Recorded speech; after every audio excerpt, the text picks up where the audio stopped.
नमस्कार मंडळी, आज आपण करणार आहोत खीरपुरी.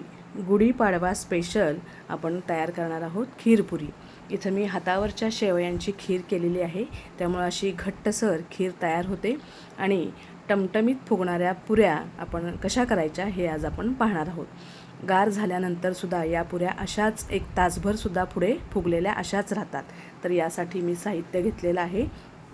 2 वाटी गव्हाचं पीठ, 4 चमचे बारीक रवा, अर्धा चमचा साखर आणि थोडंसं चवीनुसार मीठ. आता हे सगळे जिन्नस आपण एकत्र करून घेऊया आणि याच्यामध्ये आपण घालणार आहोत 2 चमचे तेलाचं मोहन. यामुळे आपल्या पुऱ्या छान खुसखुशीत आणि टम्म फुगलेल्या होतात. तर अशा पद्धतीनं मी तेलाचं मोहन घालून घेते आणि थोडं थोडं पाणी घालून याचा घट्टसर गोळा मी मळून घेणार आहे. हे जे मी सगळं मोहन घातलेलं आहे हे छान पिठाला चोळून घेणार आहे आणि मग थोडं थोडं पाणी घालून पीठ मळून घेणार आहे.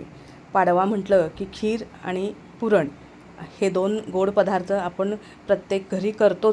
वर्षाचा पहिला सण, त्यामुळे आपल्याला हे 2 पदार्थ करावेच लागतात. माझी कणिक मळून तयार आहे. अर्ध्या तासासाठी मी बाजूला ठेवून देते. आता आपण करूया खीर. इथं कढईमध्ये मी 2 चमचे तूप घातलेलं होतं.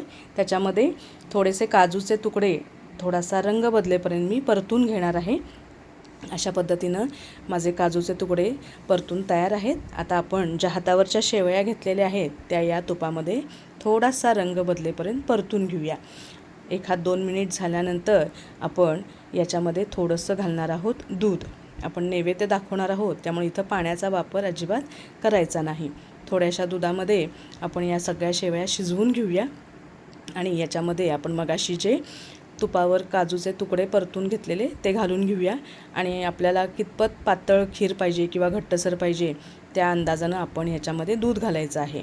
याच्यात थोडासा खवा आणि 1 वाटी साखर घातलेली आहे आणि अशीच मी ही खीर 10 ते 15 मिनटासाठी उकळत ठेवणार आहे.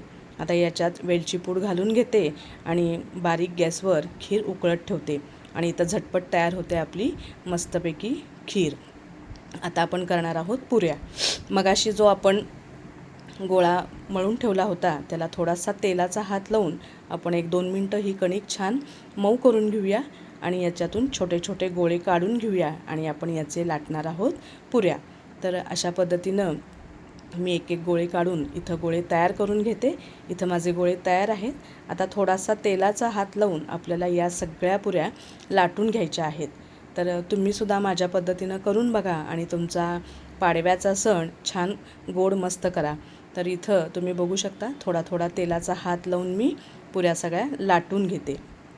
अशा पद्धतीनं इतपत जाड आपल्याला या पुऱ्या सगळ्या लाटून घ्यायच्या आहेत. इथं तयार आहेत आणि गरम तेलामध्ये आपल्याला या सगळ्या पुऱ्या तळून घ्यायच्या आहेत.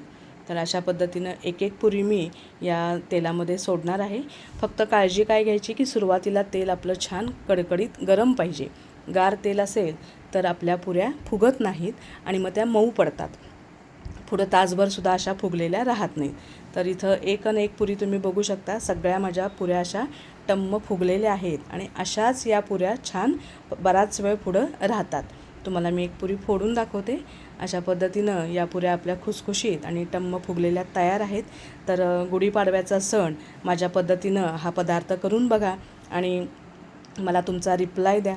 माझ्या चॅनलवर जर नवीन असाल तर माझ्या चॅनलला लाईक करा, शेअर करा, फॉलो करा, सबस्क्राईब करा. धन्यवाद.